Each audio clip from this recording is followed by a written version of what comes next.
Okay, so topic എന്ന് പറയുന്നത് overwhelm to empowered എന്നാണ്. അതായത് നമ്മൾ എന്നും അനുഭവപ്പെടുന്ന സ്ട്രെസ്, നമ്മൾ എന്നും അനുഭവപ്പെടുന്നുണ്ട്. ഇപ്പൊ സ്ത്രീകൾ മാത്രമല്ല പുരുഷന്മാരും അതുപോലെ തന്നെ സ്ട്രെസ് അനുഭവിക്കുന്നുണ്ട്. പക്ഷെ നമ്മൾ സ്ത്രീകളുടെ ഒരു പോയിന്റ് ഓഫ് വ്യൂ നോക്കുകയാണെങ്കിൽ നമുക്ക് റെസ്റ്റ് ഇല്ല. അതിപ്പോ ഇപ്പൊ അടിപൊളി ചേച്ചിമാരൊക്കെ പറഞ്ഞ പോലെ തന്നെ എന്നും കുട്ടികൾ ഭക്ഷണം കഴിച്ചോ അല്ലെങ്കിൽ വീട്ടിലെ ഹസ്ബൻഡ് എന്തുണ്ടാക്കും, നാളെ ബ്രേക്ക്ഫാസ്റ്റ് എന്തുണ്ടാക്കും, അങ്ങനത്തെ ടോപ്പിക് എപ്പോഴും ഓടിക്കൊണ്ടിരിക്കുന്ന ഒരു പോയിന്റ് ആണ് ഇപ്പോഴത്തെ ഒരു സാഹചര്യം. ഓക്കെ, സോ നമുക്ക് ഒരു ഓപ്പണിംഗ് സ്റ്റോറി വെച്ചിട്ട് സ്റ്റാർട്ട് ചെയ്യാം. അനിത എന്ന് പറയുന്ന ഒരു ചേച്ചിയെ പറ്റി സംസാരിക്കും. ഇവിടെ ആരുടെ അനിത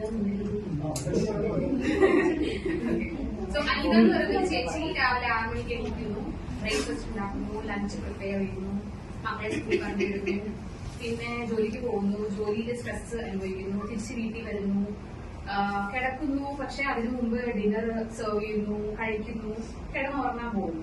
പക്ഷെ ഈ ഉറങ്ങുന്ന നേരത്തും ഓടിക്കൊണ്ടിരിക്കുന്ന മൈൻഡാണ് 24/7. നാളെ രാവിലെ എന്തുണ്ടാക്കും, ലഞ്ചിന് എന്തുണ്ടാക്കും എന്നുള്ള കാര്യങ്ങൾ വീണ്ടും ചിന്തയിൽ വരുന്നു. അപ്പൊ 24/7 ഓടിക്കൊണ്ടിരിക്കുന്ന ഒരു ബ്രെയിനിന് ഏറ്റവും ആവശ്യമുള്ളതാണ് റെസ്റ്റ് എന്ന് പറയുന്നത്. ഈ റെസ്റ്റ് എന്ന് പറയുന്നത് നമ്മൾ കൺസിഡർ ചെയ്യുന്നത് ഉറങ്ങുക, എണീക്കുക ഇതായിരിക്കും. പക്ഷെ അത് മാത്രം പോരാ.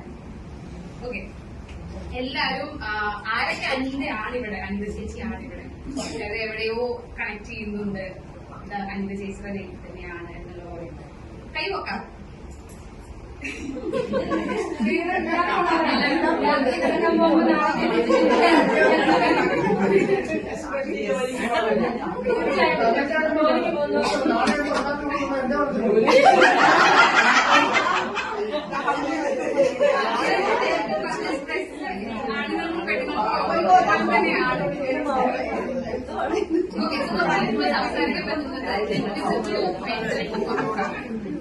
നമ്മൾ കാണുന്നത് എന്തോ എനിക്ക് തിരിച്ചു വരുന്നത് കാണുന്ന സ്ട്രെസ്സാണ്. കാണാത്ത സ്ട്രെസ്സാണ് ഇൻവിസിബിൾ മെന്റൽ ഓവർലോഡ്.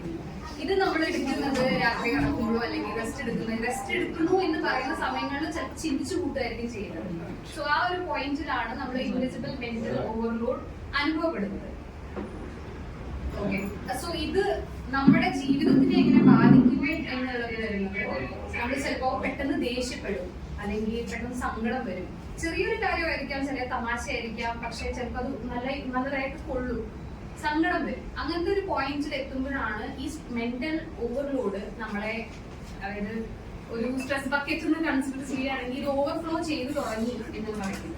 സോ അതൊക്കെ ഒരു എക്സാമ്പിളിൽ മനസ്സിലാക്കുകയാണെങ്കിൽ, ഒരു ബലൂണിന് നമ്മൾ കാറ്റ് നിറയ്ക്കുന്നു. ഓരോ കാറ്റ് നമ്മൾ നിറയ്ക്കുന്നത് ഓരോ റെസ്പോൺസിബിലിറ്റി എന്നുള്ളൊരു പോയിന്റിലാണ്. ഒരു ബലൂണിനെ താങ്ങാൻ പറ്റുന്ന അത്രയും കാറ്റേ നമുക്ക് നിറയ്ക്കാൻ പറ്റുള്ളൂ. ഒരു പോയിന്റ് കഴിഞ്ഞാൽ അത് പൊട്ടും. അതേ സെയിം ആണ് സ്ട്രെസ്സിനെ നമ്മൾ എക്സ്പീരിയൻസ് ചെയ്യുമ്പോൾ. സോ പറഞ്ഞു വരുമ്പോൾ നമ്മുടെ ബ്രെയിൻ എന്താണ് സംഭവിക്കുന്നത്, ഇത് കുറച്ച് സയന്റിഫിക് ആണ്, പക്ഷെ നമുക്ക് ഇതും കൂടി ഒന്ന് മനസ്സിലാക്കാം. അതായത് നമ്മുടെ ബ്രെയിനിന് സംഭവിക്കുന്നത് എന്താണെന്ന് പറഞ്ഞാൽ, ബ്രെയിനിന്റെ പാർട്ടുണ്ട്, അമിഗ്ഡല എന്ന് പറഞ്ഞിട്ടൊരു പാർട്ട് ഓഫ് ദ ബ്രെയിൻ ആണ്. ഇത് നമ്മൾ സ്ട്രെസ്ഡ് ആവുമ്പോൾ ഏറ്റവും ആദ്യം സിഗ്നൽ കൊടുക്കുന്നത് ശരീരത്തിനെയാണ്. ശരീരത്തിന് സിഗ്നൽ കൊടുക്കുമ്പോൾ ചിലപ്പം വേർക്കാം, ഹാർട്ട് പാൽപിറ്റേഷൻസ് ഉണ്ടാവാം, ഇതുപോലെ നേരത്തെ പറഞ്ഞ മൂഡ് ഫ്ലക്ച്വേഷൻ, സങ്കടം വരാം, ദേഷ്യം വരാം. ഇതൊക്കെ ചിലപ്പോൾ ഒരുപാട് എക്സ്പീരിയൻസ് ചെയ്യാം. ഇതൊക്കെ നമ്മൾ കാണുന്നത്, അല്ലെങ്കിൽ നമ്മളെ കാണുന്നവർ ഇത് കാണുന്നത് ഒരു ഓവർ റിയാക്ഷൻ ആയിട്ട്, ഇത്രയും കരയാൻ മാത്രം ഇതിൽ എന്തുണ്ട് ഇപ്പം, അല്ലെങ്കിൽ ഇത്രയും ദേഷ്യപ്പെടാൻ മാത്രം ഇപ്പൊ എന്തുണ്ടായി എന്നുള്ള ഒരു പോയിന്റ് ആയിരിക്കും മറ്റുള്ളവരോ അല്ലെങ്കിൽ സ്വന്തമായിട്ടും കാണുന്നത് അങ്ങനെ തന്നെ ആയിരിക്കും. സോ അതിനെ നമ്മൾ മനസ്സിലാക്കേണ്ടത്, നമ്മുടെ ബ്രെയിനിന്റെ അമിഗ്ഡല സിഗ്നൽ പാസ് ചെയ്ത് നമ്മുടെ ശരീരം റിയാക്ട് ചെയ്ത് തുടങ്ങി, അല്ലെങ്കിൽ നമ്മുടെ മനസ്സ് റിയാക്ട് ചെയ്ത് തുടങ്ങി എന്നുള്ളവരാണ്.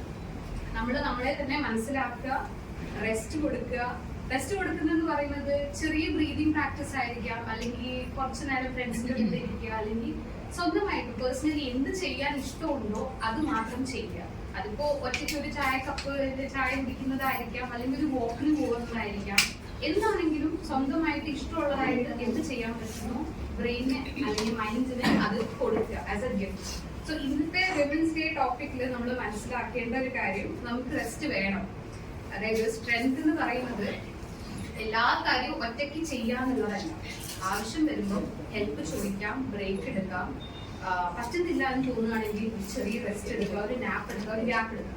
അതിലൊരിക്കലും ഒരു തെറ്റില്ല. അതിലും ചില സമയത്ത് സ്വന്തമായി കുറ്റപ്പെടുത്തുന്ന ഒരു സ്റ്റേജിലേക്ക് നമ്മൾ പോയേക്കാം. അതായത് ഞാനിപ്പോ റെസ്റ്റ് എടുക്കാൻ പാടില്ല, അല്ലെങ്കിൽ എനിക്ക് നാളേക്കുള്ളത് എന്തായാലും പ്രിപ്പയർ ചെയ്യണം, അതൊന്നും ചെയ്തിട്ട് കിടക്കാം. അങ്ങനത്തെ ഒരു പോയിന്റ് നമ്മൾ സ്ട്രെസ് ഓവർലോഡ് ആണ് ചെയ്തുകൊണ്ടിരിക്കുന്നത്. അത് നമ്മളെ പിന്നീടായിരിക്കും ബാധിക്കുക. പ്ലസ് ഇപ്പോഴത്തെ ഒരു സ്റ്റേജ് വെക്കുമ്പോൾ ഇപ്പൊ എല്ലാവരും 40s 50s ആ ഒരു ഏജിലാണ് ഏറ്റവും കൂടുതൽ ഹോർമോണൽ ഇംബാലൻസ് ഉണ്ടാകുന്നത്. മെനോപോസ് പോലത്തുള്ള മെഡിക്കൽ ആയിട്ടുള്ള കുറച്ച് കണ്ടു പോകുന്ന ഒരു ശരീരമാണ് ഇപ്പോൾ. സോ ഈ സ്ട്രെസ് ഓവർലോഡ് നിങ്ങളുടെ 20s 30s ക്യാരി ചെയ്തുകൊണ്ടിരിക്കുന്നത് 40s 50s കൊണ്ടുപോകുമ്പോൾ ചിലപ്പോൾ അത് കുറച്ചും കൂടി എഫക്റ്റീവ് ആയിരിക്കാം. ഹാർട്ട് അറ്റാക്സ് പോലത്തത് നമ്മൾ കൺസിഡർ ചെയ്യുന്നത് ആളുകൾക്കാണ് കൂടുതൽ എന്നാണ്, പക്ഷെ അങ്ങനെയല്ല. സ്ട്രെസ് ഓവർലോഡിലും ഫെറ്റീഗ് ആവുമ്പോഴും ടയേർഡ് ആവുമ്പോഴും നമ്മളെ മെന്റലി ഫിസിക്കലി എഫക്ട് ചെയ്യുന്ന നമ്മുടെ ഹാർട്ട് ഹെൽത്തിനെയും കൂടിയാണ്. കോർട്ടിസോൾ എന്ന് പറഞ്ഞൊരു സ്ട്രെസ് ഹോർമോൺ, ഇത് എത്രമാത്രം റിലീസ് ആവുന്നു അതിനനുസരിച്ചായിരിക്കും നിങ്ങളുടെ ബോഡിയിലെ ഓരോ മൂവ്മെന്റും ഓരോ ഫ്ലക്ച്വേഷൻസ് വരാം. തൈറോയിഡ് ഇൻക്രീസ് ആവുന്നതും വെയിറ്റ് ഗെയിൻ ആവുന്നതും മെറ്റബോളിസം കുറഞ്ഞു പോകുന്നതും, അതായത് ഇപ്പൊ വണ്ണം കുറയ്ക്കാൻ നോക്കുകയാണെങ്കിൽ കുറയാതിരിക്കുന്നതും അതും ഒരു സ്ട്രെസ് തന്നെയാണ്. പക്ഷെ ഇത് നമ്മുടെ 20s 30s നമ്മളെ ടേക്ക് കെയർ ചെയ്യാത്തതിന്റെ ഒരു ഭവിഷ്യത്താണ് 40s 50s 60s അനുഭവിക്കുന്നത്. So again very happy women's day to all of U.